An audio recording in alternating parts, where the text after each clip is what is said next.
ਸੇ coordination ਜਿਹੜੀ committee ਦੇ coordinator ਸਾਡੇ ਨਾਲ ਮੌਜੂਦ ਨੇ ਸਰਦਾਰ ਹਿੰਮਤ ਸਿੰਘ ਜੀ। ਉਹਨਾਂ ਨਾਲ ਗੱਲਬਾਤ ਕਰਦੇ ਹਾਂ ਜੀ। ਵਾਹਿਗੁਰੂ ਜੀ ਕਾ ਖਾਲਸਾ ਵਾਹਿਗੁਰੂ ਜੀ ਕੀ ਫਤਿਹ।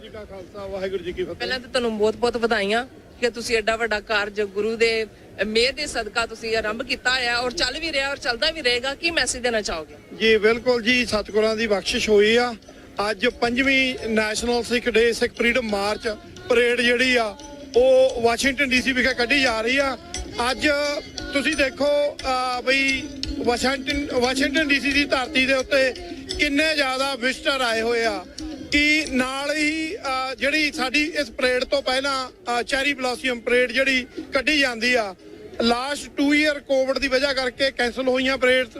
ਸੋ ਅੱਜ ਬਹੁਤ ਹੀ ਵੱਡਾ ਉਤਸ਼ਾਹ ਆ ਤੇ ਇਹ 5ਵੀਂ ਪਰੇਡ ਦੇ ਵਿੱਚ ਇਹ ਪਰੇਡ ਮੈਂ ਸਮਝਦਾ ਵੀ ਸਟੈਬਲਿਸ਼ ਹੋ ਚੁੱਕੀ ਆ ਸਿੱਖਾਂ ਦੀ।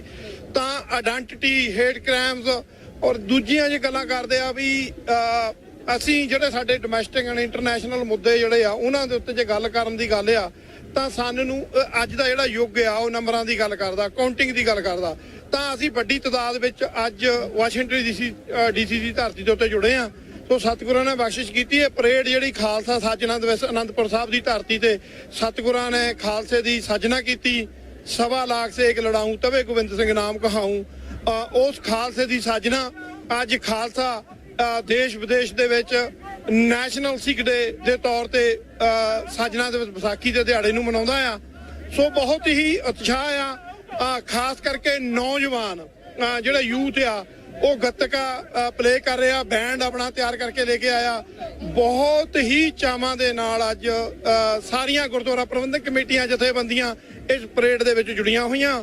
ਤਾਂ ਸਾਨੂੰ ਬੜਾ ਚਾਅ ਆ ਔਰ ਬੜੀ ਖੁਸ਼ੀ ਆ ਕਿ ਅਸੀਂ ਆਪਣੀ ਕੌਮ ਦੀ ਗੱਲ ਕਰ ਰਹੇ ਹਾਂ। ਤੇ TV 84 ਚੈਨਲ ਦਾ ਸਾਡਾ ਕੌਮੀ ਚੈਨਲ ਜਿਹੜਾ ਪੰਥਕ ਚੈਨਲ ਆ ਹਮੇਸ਼ਾ ਕਵਰ ਕਰਦਾ। ਪਹਿਲੀ ਪਰੇਡ ਦੇ ਵਿੱਚ ਪੰਥਕ ਚੈਨਲ ਦਾ ਖਿਤਾਬ ਜਿਹੜਾ ਸੰਗਤਾਂ ਨੇ ਇਸੇ ਪਰੇਡ ਦੇ ਵਿੱਚ ਦਿੱਤਾ ਸੀ TV 84 ਨੂੰ। TV 84 ਦੀ ਸਪੋਰਟ ਕਰੋ ਜੀ, ਸਾਡਾ ਆਪਣਾ ਪੰਥਕ ਕੌਮੀ ਚੈਨਲ ਹੈ। ਵਾਹਿਗੁਰੂ ਜੀ ਕਾ ਖਾਲਸਾ, ਵਾਹਿਗੁਰੂ ਜੀ ਕੀ ਫਤਿਹ।